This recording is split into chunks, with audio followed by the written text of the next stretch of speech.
So now they just like decide, we'll just agree to disagree. I think that is the kiss of death in parenting. I think it's the kiss of death in marriage. We just agree to disagree. Compromise never solves anything.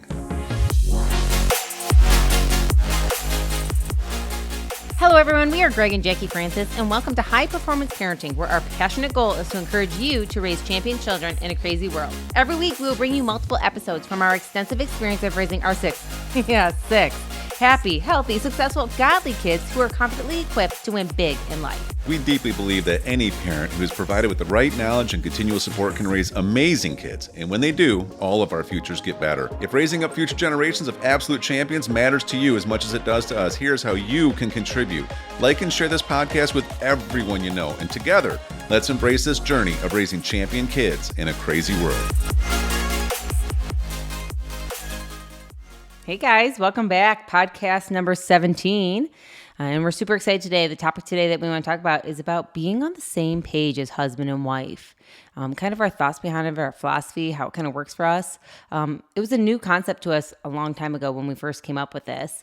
And we feel like it's kind of an area that most people don't really understand or don't know how to apply in their family life. Yeah, our experiences are different between the two of us, obviously, how we grew up, and even then just relationships that we probably each saw growing up. I remember having friends where even with, say, like a spiritual belief, they'd be like, well, one parent is this and another parent is this. And I always was like, so which one does a kid choose, or you see a couple and when they vote, one will vote for one party and one will vote for another and they cancel each other out.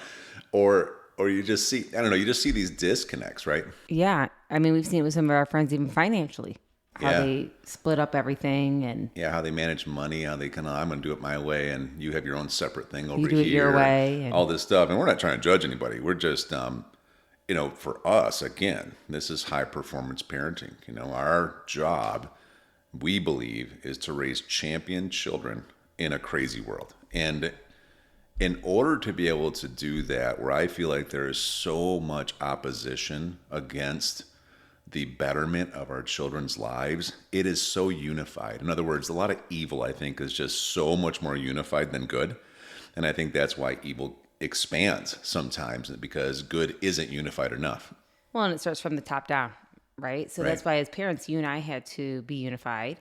And therefore, then our family could be unified with us. Obviously, we partner with God first. And then right after that, you and I have to be in alignment with what we're doing in all aspects of our life. Just like some of the examples we just talked about, but also with how we want to raise our kids, how we want to discipline, how we want to discuss things. All that is so important in today's world. We have to be on the same page with that because Satan would love for us to be at odds. Right. In all areas of that.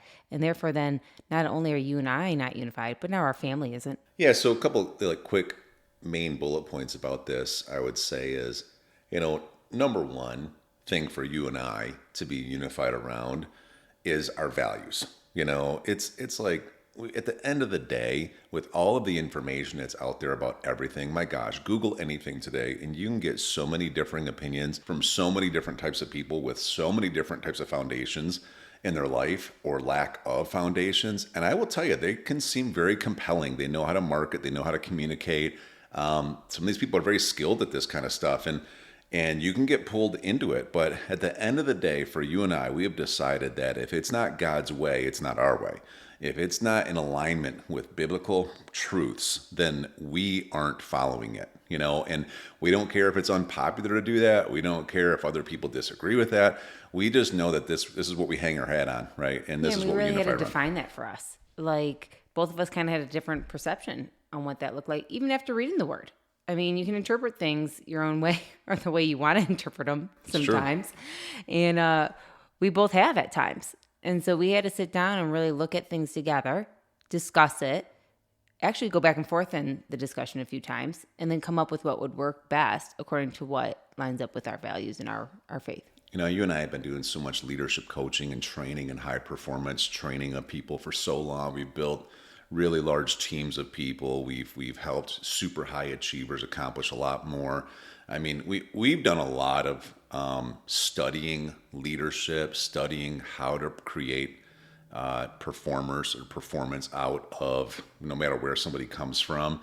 And, so as much as we can do that with adults, I don't know if there's a better place to start than with your own kids, and in order to do that, some basic leadership principles are, number one, that if you have two people who are leaders in one location, if they're not showing up, saying the same thing, believing the same thing, casting the same vision, then obviously people are only going to follow so much. There's only going to be so much commitment level that you can ask for from them.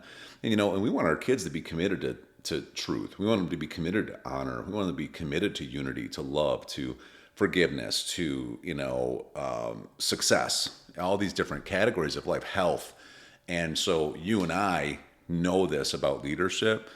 So, one thing that you and I have always done a lot of, and we want our children to do this in their marriage with their kids as well, is we've really taken time to hash out some of these topics on our own, you and I, individually, just you and I, before we bring these to the kids. And, and it's been an ongoing thing. I mean, our kids, our oldest are 14 right now.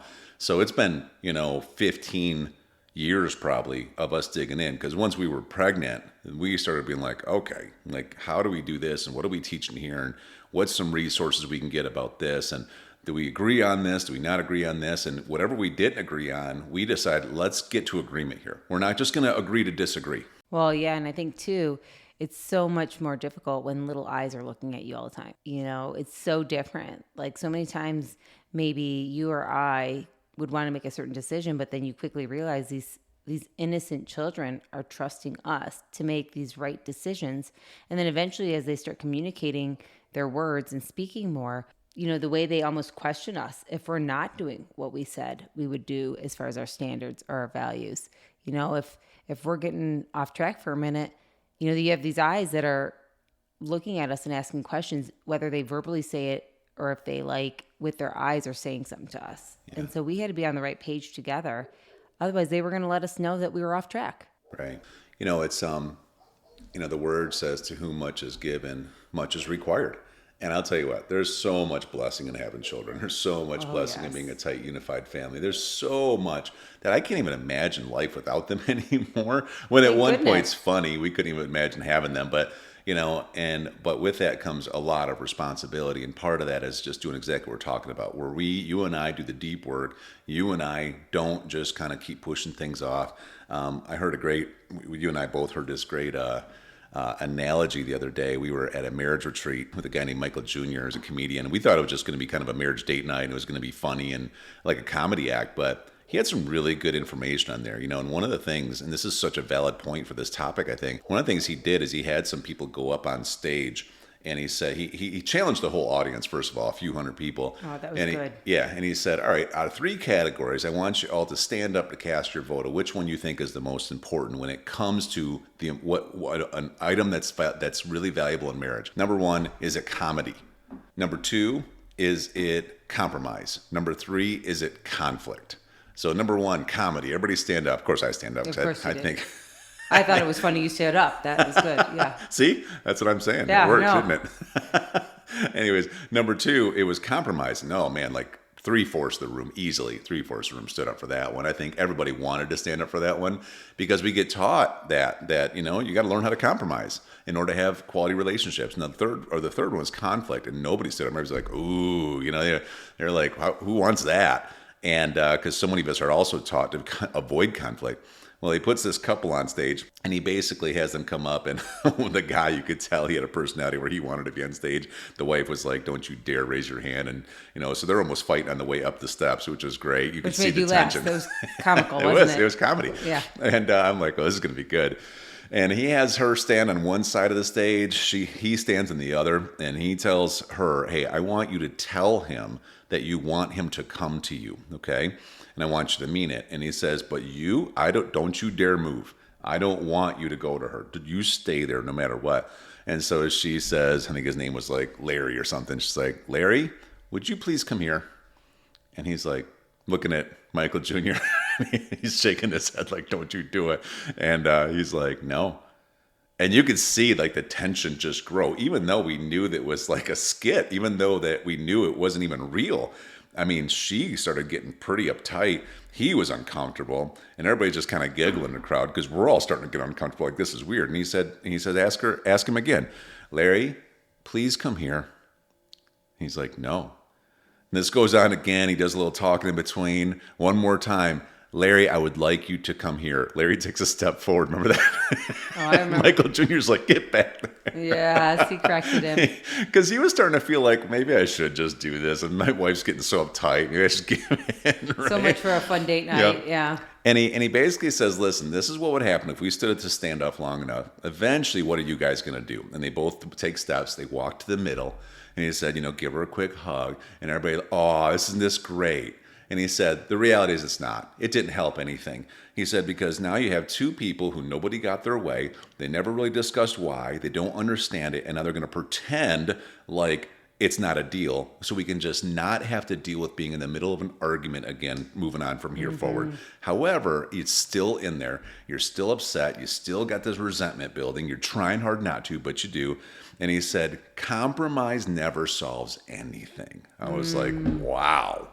And I think so many parents that are trying to get on the same page, I don't even think they realize how many topics that are important in life that they have chosen to compromise on, meaning neither one is getting what they really want.